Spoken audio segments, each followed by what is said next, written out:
En la zona costera de la península de Yucatán, habita una enorme variedad y cantidad de aves. Cada tarde, llegan a los islotes espátulas rosadas, cormoranes, infinidad de garzas y pelícanos, para protegerse del viento y de posibles depredadores.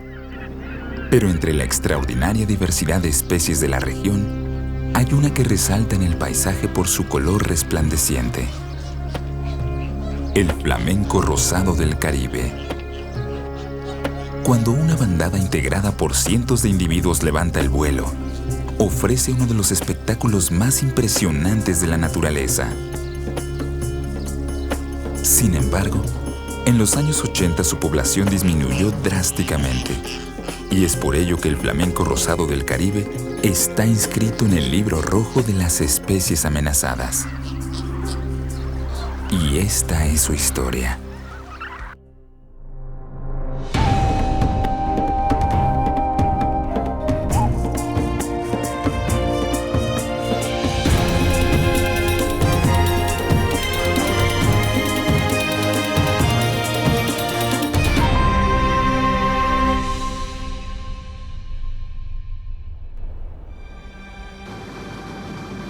Las lagunas costeras de la península de Yucatán están rodeadas por extensos bosques de mangle. Una enorme red de ríos subterráneos de agua dulce provenientes de tierra firme que se mezclan con el agua salada del mar alimenta los humedales. Es por ello que estas lagunas son salobres y se les conoce como rías.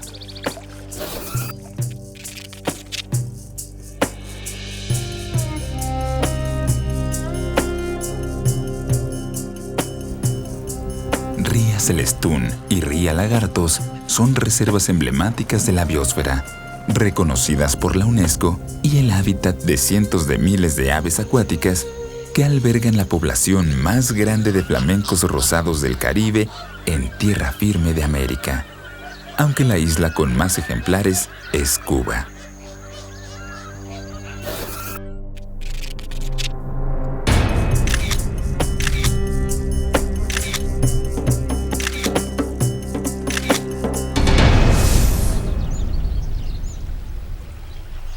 Los flamencos son las aves más altas del continente americano.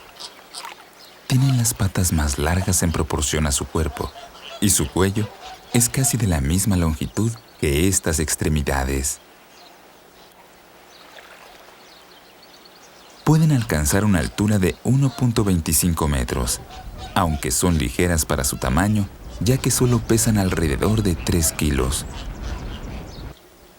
Los flamencos se adaptan al agua salobre de las rías e incluso pueden alimentarse en aguas hipersalinas. Están dotados de un pico curvo y una lengua provista de pequeñas laminillas con las que filtran el alimento. Para alimentarse sumergen el robusto pico en el agua y succionan el fango. Con la garganta expulsan el lodo y el agua a través de las ranuras superiores del pico, y con la lengua retienen los microorganismos. Su comida favorita es un pequeño camarón conocido como Artemia salina, rico en betacaroteno, que origina el color rojizo de las orillas de la ría, y también le brindan a los flamencos ese color rosa intenso tan característico. En las rías también obtienen larvas de crustáceos, como cangrejos, camarones y moluscos, que se reproducen aquí, para tiempo después formar los grandes cardúmenes y pesquerías de los mares. Los flamencos son increíblemente sociales, incluso en la época de reproducción. En el cortejo, sus colores se vuelven aún más intensos y su formación desperdigada se transforma en una sincronizada coreografía.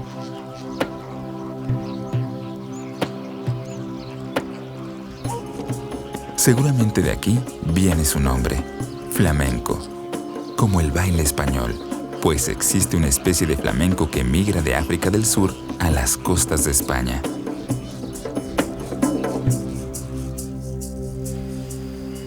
Durante el invierno, la mayoría de los flamencos viven en Ría Celestún, y en el verano, cuando comienza la nidación, migran a Ría Lagartos.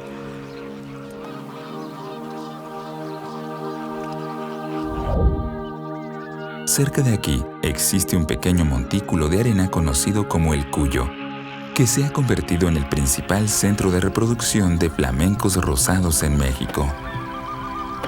La supervivencia de esta especie depende en gran medida de lo que ocurra en esta pequeña península de arena dentro de la ría. Generalmente la hembra pone un solo huevo en la cima del montículo que construye con su pico y patas con la ayuda del macho. Los flamencos no pueden anidar en cualquier parte, y menos en las ramas del manglar. Sus patas largas y alas cortas no le permiten moverse libremente en los arbustos, porque quedarían atrapados en sus intrincadas estructuras. Por ello, para hacer sus nidos, seleccionan estas islas arenosas y fangosas con una vista abierta de 360 grados, que les permite vigilar a los posibles depredadores. Para construir estos nidos cónicos, utilizan materiales disponibles en la isla. Hábilmente juntan arena, fango, plumas e incluso saliva y levantan los nidos a unos 40 centímetros del suelo. Esta altura rebasa el nivel de agua durante la marea alta. También el terreno fangoso aleja a los cocodrilos, uno de sus principales depredadores. La hembra deposita un solo huevo y lo incuba entre 28 y 30 días, y durante este periodo, el macho y la hembra se turnan en el cuidado del huevo. Así, mientras el macho se queda en el nido, la hembra sale a alimentarse y viceversa. Los pollos nacen blancos y de patas rosadas, pero a los pocos días su plumaje se torna grisáceo, casi del color de la arena, lo que les permite camuflarse y esconderse de los posibles depredadores. En las primeras semanas, sus padres los alimentan con un jugoso cóctel de proteínas directamente en el pico, que equivale a la leche materna entre los mamíferos. A las pocas semanas, los polluelos se agrupan en pequeñas parvadas que reciben el nombre de microguarderías, y los padres rápidamente los colocan en estos grupos que son cuidados por algunos adultos conocidos como tíos o tías. Estos se encargan de enseñar a los pollos juveniles a volar y evadir a los depredadores. Poco a poco se juntan hasta formar guarderías, que en algunos casos pueden ser de cientos de juveniles. Los pollos que no estén dentro de ellas son mucho más vulnerables ante los depredadores. A los 3 meses de edad, ya pueden perfeccionar el vuelo y están listos para migrar de Ría Lagartos a la zona de mayor abundancia de alimentos en Ría Celestún, a una distancia de 350 kilómetros. Sin embargo, el territorio donde los flamencos pasan sus primeras semanas de vida es sumamente vulnerable. Por allí deambulan distintos depredadores.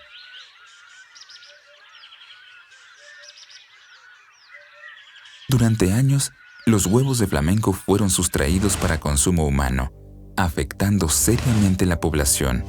Y en época de huracanes, esta zona puede quedar bajo el agua y, de ser así, se perderían todos los huevos.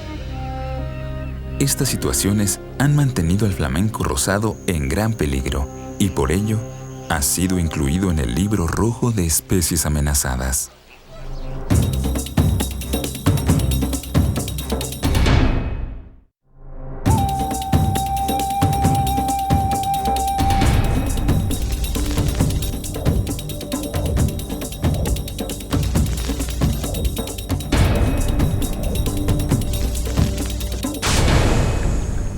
En los primeros días de septiembre de 1988, se empezó a formar, en las cálidas aguas del Atlántico que bañan al continente africano, la depresión tropical número 12.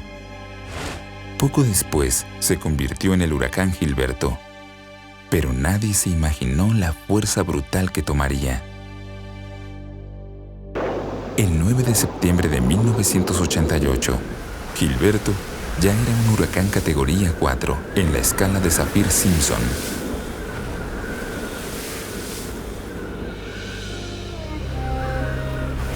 El día 12 cruzó la isla de Jamaica con vientos de 240 kilómetros por hora, dejando a su paso desolación y muerte.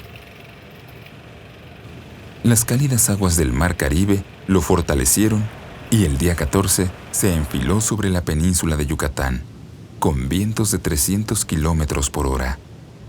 Fue algo que como nunca había pasado ningún temporal en esta zona. El viento rugía, los árboles silbaban los cables de las calles. El mar eran tan fuertes las olas del mar que reventaban a las habitaciones que estaban en la costa. El mar levantaba, que parecía lluvia, que alcanzaba bastante distancia de la costa, caía como lluvia, era pura agua salada. Había alcanzado la categoría 5 y las olas de 7 metros barrieron con las playas de Yucatán. Cuando cruzó por el Cuyo, en Ría Lagartos, era plena época de anidación y la fuerza de Gilberto destrozó por completo la zona. Todos los pollos que tenían unos cuantos días de nacidos murieron, y muchos adultos lograron sobrevivir gracias a que se refugiaron en los manglares. Aunque los flamencos parecen ser animales frágiles, se enfrentan a los contratiempos no con fuerza, sino con estrategia. Se sabe que durante los huracanes, ellos se colocan en fila india, en dirección del viento, y si este cambia, ellos ajustarán su línea. De esta manera se protegen en conjunto y aunque algunos morirán, se reducen al mínimo las bajas. Gilberto, que dejó destrucción a lo largo y ancho de la península de Yucatán, ha sido uno de los huracanes más poderosos y devastadores del siglo XX. Los flamencos tardaron 2 años en volver a anidar.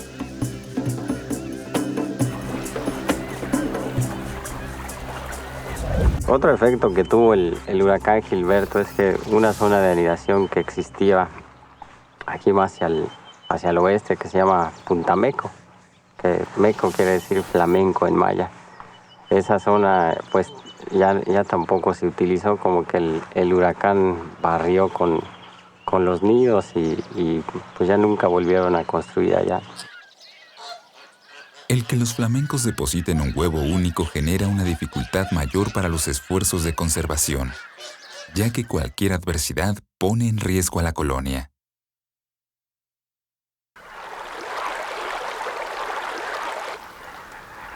Un par de años después, cuando por fin los flamencos habían logrado reconstruir sus nidos, en el Cuyo parecía que todo había vuelto a la normalidad y se les podía ver en momentos de tranquilidad.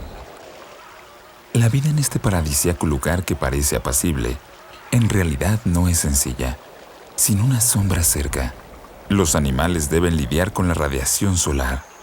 Además, es un entorno de agua salada que deshidrata los tejidos y a los organismos no acuáticos, y los flamencos necesitan ingerir agua dulce para sobrevivir. Afortunadamente, no deben viajar muy lejos para conseguirla, ya que en medio del desierto salado existen oasis, ojos de agua dulce donde llega y se acumula el vital líquido listo para beber.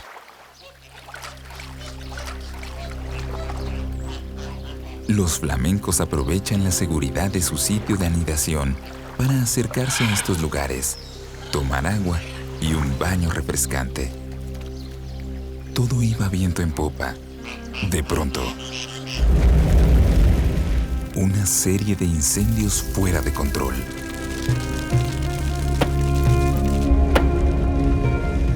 Se quemaron una gran cantidad de árboles secos que había derribado el huracán Gilberto.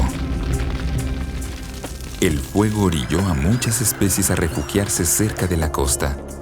Los bosques de mangle estaban protegidos de las llamas por las lagunas, pero hasta allí llegó un jaguar hambriento huyendo del fuego sin control. Como había habido unos incendios en Quintana Roo, eso trajo hacia los jaguares hacia acá. Entonces, bueno, llegó un jaguar y pues buscando alimento y vio a los flamencos ahí como un festín. Cuando llegó a El Cuyo, se encontró con un paraíso de abundancia comestible.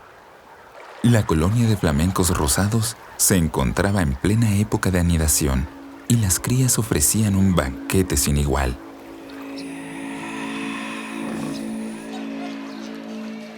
El jaguar se lanzó sobre los nidos causando un ataque de pánico entre los flamencos adultos, que abandonaron la zona.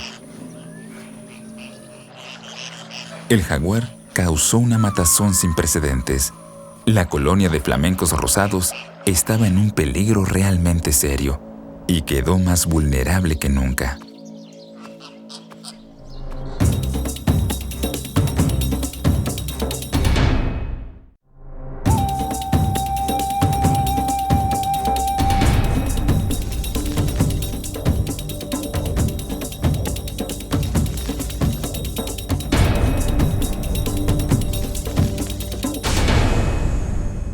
Ante la situación de emergencia que estaba viviendo el flamenco rosado del Caribe, diversas organizaciones entraron en acción para rescatarlo.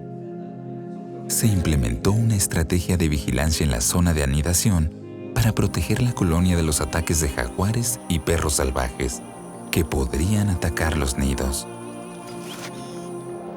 También se inició un programa de recuperación de la zona y estas fueron las primeras acciones para devolver la confianza a los flamencos. El programa de conservación de flamencos se inicia en 1999. Es un programa integral que tiene dentro de sus estrategias algunas acciones y lineamientos fundamentales. Dentro de ellos se encuentra la rehabilitación de sus áreas de reproducción y de alimentación. Se encuentra la protección que hay que dar a la especie, tanto en estas áreas donde se alimenta como en las áreas donde se reproduce, y un componente fundamental que es sensibilizar, sobre todo a las comunidades costeras, en relación a la problemática ambiental de la especie y cómo conservarla y cuidarla. La Asociación Civil Conservacionista Niños y Crías, apoyada por biólogos, también decidió realizar un censo en la zona y anillar a algunos flamencos para conocer sus migraciones y desplazamientos en las rías. Cada año anillamos 1% de los flamencos nacidos en Yucatán. Y ese % de flamencos que se anida tiene unas consecuencias tremendas y necesarias para el proyecto.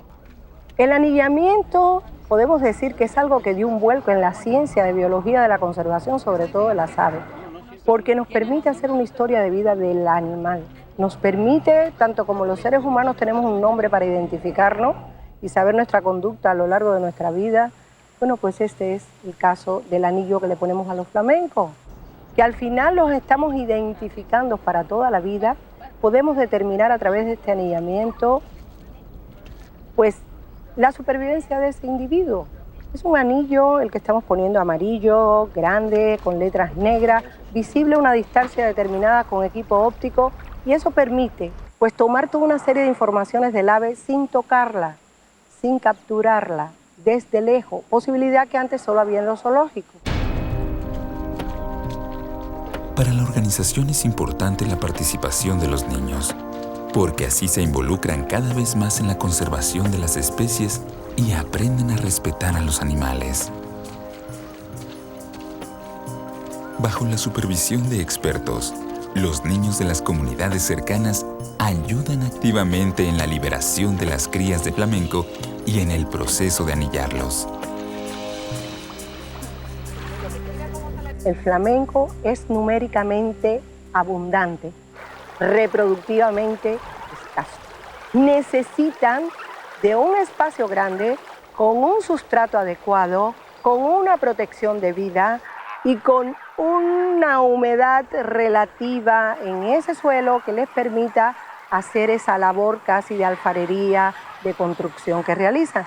Por eso hay muchos flamencos, pero hay pocos sitios de reproducción y eso hace que, como son muy longevos, duren 70 años, 50 años, 30 años, pero a lo mejor no pueden reproducirse todos porque no hay espacios naturales con las condiciones tan específicas que ellos requieren que admitan grandes números de reproducción.